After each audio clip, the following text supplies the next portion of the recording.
Okay, who's up? How does the offensive line look in terms of pulling and getting out in space and blocking moving targets? They're doing a good job. We've done, if I'm being really honest, a limited amount of it right now, just because we're not in pads yet. So, trying to avoid some of those collisions till day 3 when we're in pads. But they did it all summer. They're doing it all spring, and I think it's a weapon for us. Sticking with the offensive line, obviously the three guys all over the front, but Parker's been such a steady force since he came here. Yeah. You obviously worked with him for a number of years. Just what kind of a pro is he each and every day at practice? Oh, well, you said it. I think he's one of the guys on this team that he gets it. He knows the preparation and the type of demeanor he's got to have every day, and he's super consistent. And I know everybody on the team knows they can count on Parker. Just demeanor, mindset, practice habits, physicality. He's ready to go every day. Is it nice to have some scholarship tight ends out there? Yeah, it's just tight ends, period. Like, I don't know if I'd have been that picky, but yeah, it's great seeing those guys run around. Josh has been out there running around. He looks awesome. Danny Lewis has got some reps. Even Caleb getting a few more reps. So, yeah, it's been awesome. Good competition in that room right now. What are the biggest differences you see in Jeremy's game approach, demeanor, compared to when he's at Washington? Yeah, just probably confidence is one of the big things. Jerm was a young player learning from some really good veteran receivers there with the Dunze and McMillan and Polk, and so Jerm's the kind of guy that's very respectful, is a good gatherer of information, understands how to be a pro, and has worked himself into a really big leadership role on his team. How big is that leadership for some of those younger wide receivers? How do you see him kind of mature in that way? Yeah, all those guys. I think Isaiah has done a good job. Ryan, certainly for a young player, growing into that mold for sure. But I think Jerm just the demeanor you got to have, especially during camp and things like that when there's a lot of running, and get yourself used to football shape fast and just being able to tough through stuff. Jerm really can help mentor some of the young guys and even take on bigger, longer installs, things like that, not let it bog you down. What have you seen from Jalen Hale in that position coming back from his injury? Jalen's amazing. He's one of my favorite stories. I mean, what he's been able to come back and do already. And even from spring to now, the difference physically, how he looks, it's just, I mean, honestly, it's probably one of the more inspirational things that's happened on his football team. What have you seen from the running back room, guys like Jam, Richard? They all have different skill sets. Jam, again, another one of our leaders on the football team. Jam's super smart player, good hands out of the backfield, really physical. He's running pretty strong at 220 right now. With good top end speed. Daniel's your bigger back downhill. Him and Rich are that kind of guy. And then Dre Washington's a guy that's really showing up the first 2 days that I've been really impressed with his vision. What's the biggest thing you're wanting to see from the running backs this camp? Man, good question. I think, the big thing, I think all of them have their own style of running that they're pretty darn good at. But I think the pass protection, the consistency in understanding their rules and things like that, I think everybody's playing catch up to Jam, so making sure all those guys come along and get there. And Coach G does a phenomenal job, getting those running backs ready for that. What have you seen out of Rico Scott? Rico, young player, his body transformation from now, even from this winter when I got here to now, he's become, I think he was one of the guys that hit the top speed this summer. So one of our fastest guys on the team, super physical player, willing to run through people. And then the level of detail he has in his route running for a young player and the versatility he can play inside, outside, he's going to be a presence this year. How hard is it going to be to kind of narrow down that rotation? It always is. You want to have a deep, talented room, and we certainly have that at Alabama. So, for us, it's just going to be who are the guys that are able to, consistently do the same thing every day, make the play, make the tough catches, block. It's a prerequisite to be able to block to play wide receiver here. What are the differences you've seen between the different quarterbacks? Ooh, how long do we have? No, I'm kidding. All these guys, I think they're in different levels of their progression as quarterbacks in college.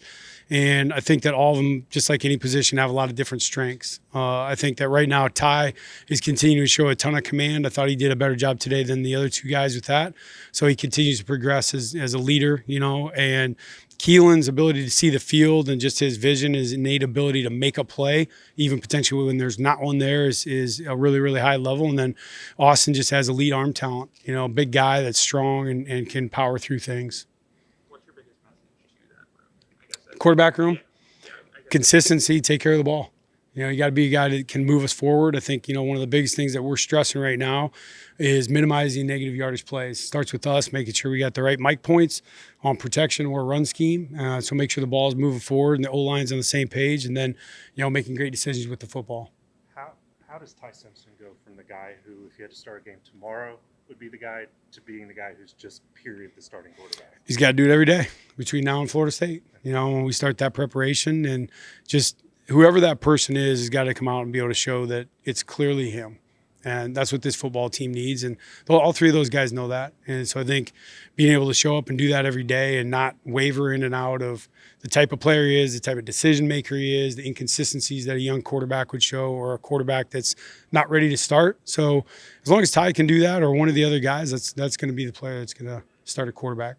For you personally, to experience the pro game for a year, how much did you feel like you grew getting to spend that time in Seattle? Oh, a ton. I think any league, right? Like you move from the Mountain West to the Pac-12, Pac-12 to SEC to the NFL. I think there's different type of coordinator families, different type of coverage structures and things like that people run through conferences and areas of football. So I think, from that standpoint, you're just getting used to attacking different types of defenses. Coach, can you speak to the development of a young player like a Larson Brooks or Marshall Pritchard? And can you just talk about how important this time is, getting into new installs, spring, summer, fall camp, and Yeah. things of that nature, stuff like that? Yeah, the reps are vitally important. I think that's one of our things that we put a lot of time into as a coaching staff. Our position coaches do a phenomenal job. As a full staff, we do a big time, effort as far as trying to find ways to make sure all these football fields are out here getting used and guys are getting reps. And, you can learn in the room, you can watch the film, understand all that, but you got to take reps. And that's the only way you can learn and truly grasp the offense. So walkthroughs, reps on the field, and just intentional coaching all the time is really, really important. What about a guy like Caleb Edwards who just got here? How have you seen him? So Caleb, I think a big thing for him, a guy that's not a mid-year guy, he has to have a good summer.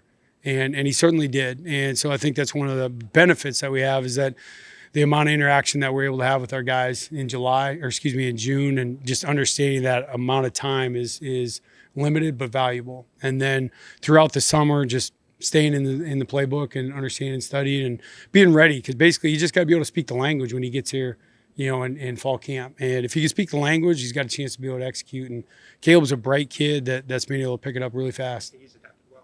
Great. He's been awesome. And, we'll find out how awesome on Sunday when he has to smack somebody with pads on, but I'm excited for him. In an ideal world, when would you like to have a starter figured out at quarterback? Yesterday, if I'm being honest.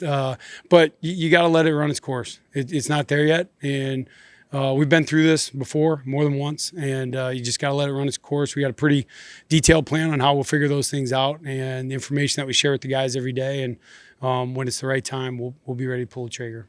Coach, with kickoff being 30 days exactly from today, has there been a sense of urgency from any of the guys, anybody in the locker room speaking of, anybody on the coaching staff, speak to that as well? I'll be honest, it's one of the things that impressed me since I got here. I feel like the sense of urgency probably was sparked a little bit as a result of last year's record and things like that, but I've felt like the sense of urgency since I've got here has been really, really high. And the right players are speaking up, saying the right things to try to, not just talk about it, but enact some of those things and try to follow through with it. What kind of progress have you seen from the left guards, and what are you wanting to see from them? Yeah, Dewberry and Gino have been battling it out over there primarily. And, both those guys, Cam has done a really good job of being mobile and physical at the point of attack. Gino is a super savvy player, can play all over the place, can snap a ball, play center, play guard, and I think the physicality piece is going to be a big part. Playing next to KP, obviously, takes a little heat off of them just as far as, where they're at. But also, you can look at it in terms of it might put some pressure on them too, because that's the side of the ball where we're going to want to be able to be aggressive and go after people. What have you seen from Wilkin Formby, and is he taking command at right tackle, or is that pretty wide open there? Well, I think right now he has. I think he's done a good job. I thought he had a good spring and played through some injuries and is getting healthy now. And I think he's done a good job. He's a smart player. He's learned how to play with the strength that he's acquired. I think he's a much more physical player than he was last year. I think he did, ton of work with Coach Ballou as far as changing his body type. Thanks, Coach. Appreciate it. You bet. Thanks, everybody.